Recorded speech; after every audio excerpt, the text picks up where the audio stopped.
This is the 5 simple steps to retain a full set of blueprints, to be permit ready, and retain financing on this $998,000 house that I'm gonna net over $300,000 on, and this is how. Finding this land took me about 20 minutes, but it took Alec less than a week and really took him about 1 day. And so the first step to being able to go in and start a project, to be able to get lending, is you must have land. The biggest mistake most people make, and it's really simple, is that they try to go in and get a guarantee on financing before they even have a lot, a set of plans, and a real project. You will never retain financing without a set of plans, full entitled, and a real project. You have to have the land and the project secure. Now, one of the big things is that Alec didn't come down here and drive around to look for this lot. We first find a demographical area that supports a profitable business model. So we go into an area that supports upper median affluency. You look around, there's not rich wealth in homes that are multi-million-dollar homes. They're upper middle-class homes by great long-term, upper middle-class professionals that live in an area with less crime, open space, and a lot more value in the land and area because of where we live. So people that are coming in that do well, they don't want to live in areas with bad schools. They don't want to live where there's crime.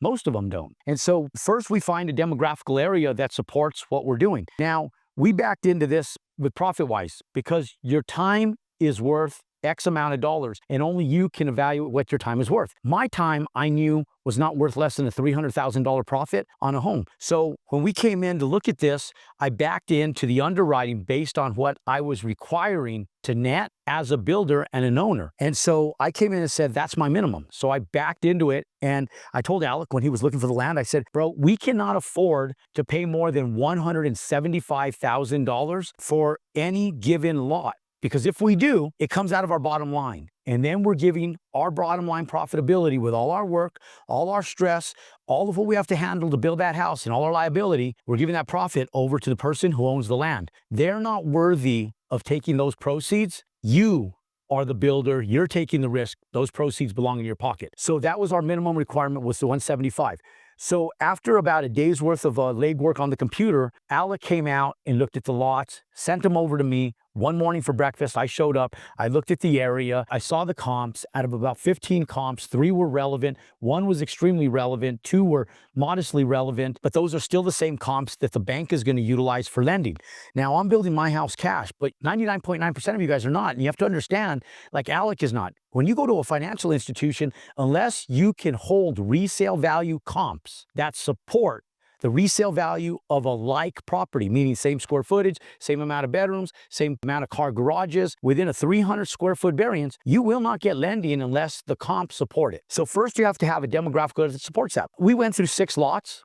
1 worked out. We secured it at $170,000, which was $5,000 less than we had originally proposed buying the lot for, which actually goes back down to my bottom line or could be utilized as contingency money if another problem arises through the build. Now, when we go in, the second thing that you have to do immediately when you retain that lot is get a survey. Most times the seller has a survey, but it's only a boundary survey. And that boundary survey is only worthy of showing the boundaries and the setbacks of that property. You will need a topographic survey, and you'll need the boundary survey to give over to your architect. The third item you need is the architectural prints to be able to get lending and permits. Now, the overall cost of the survey work on this property here is $1,300 to date. We will have back-end survey work to confirm our forms, lay out our pad and our house, and also certify our improvement location report at the tail end of our build. But to date, to get permits and get lending, $1,300. The architecture work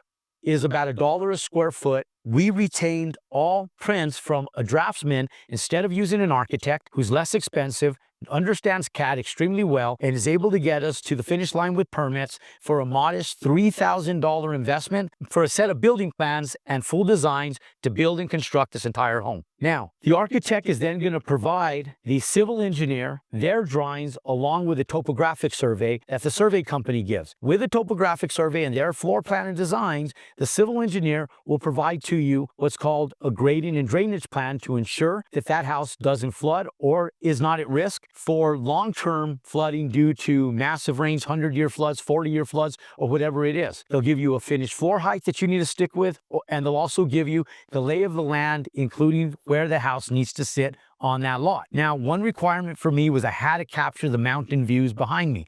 Those mountain views were a non-negotiable. So everything else had to be surrounded around my ability to retain mountain views from every window of that house, provided that we could get civil engineering fully completed successfully. The civil engineering was a $3,000 check we had to write to the civil engineer. And the structural engineer was required to go in and confirm the shear walls as well as the structural integrity of the footing and concrete, and they go in off the CAD drawings, which it's already produced, they confirm it, they stamp it, they sign it, $1,000. So for all engineering expenses to date, we're $4,000 into our initial investment. Item number 5 is auxiliary permits that are required to get your overall building permits. Because these lots do not have water, we have to comply with state engineering and well approval and permit fees to get the well approval.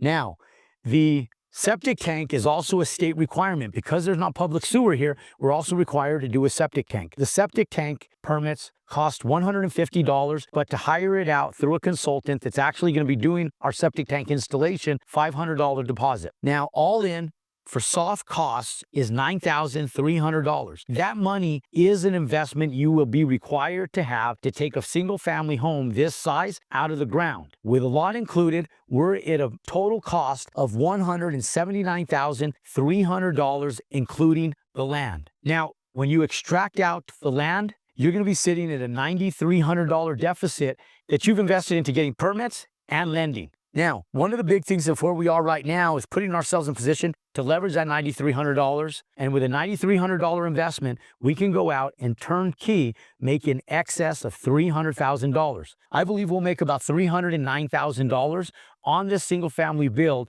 with the way we actually have it underwritten currently today. There's some variables in the industry. There's the potential for us to make more, and there's the potential for us to make slightly less. But all in all, we will be very close to a $300,000 net profit.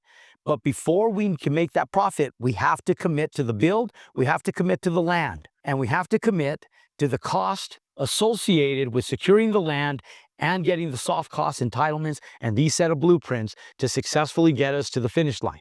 Most people will go in trying to retain financing without any of the above 5 items. And one of the biggest issues with that is you will be denied 100% of the time. The bank has to know that they have an asset, an investment that they're invested in, because the bank is truly more invested than you are. They have more financial resources in this build than you yourself. You yourself have a small, modest investment financially and have more of sweat equity investment of your time into this build. So the merger of your sweat equity and time, along with the financial contributions of the bank, are what make this build viable, provided you do your base homework first and make sure that you have proof of concept and you can build this house for the profit and sell it for where you need to exit or it's profitable. If you want more content like this that lays out the steps for building, lays out the financial resources to take a single family home or multi-unit build out of the ground, click and subscribe to our YouTube channel, give us some love and pound that thumbs up button. But before you leave, do not forget to comment down below and let me know what video you need help with and what you need recorded next. And until next time, ladies and gentlemen, continue watching the videos that I recommend after this video and click and subscribe, and we'll see you on the other side.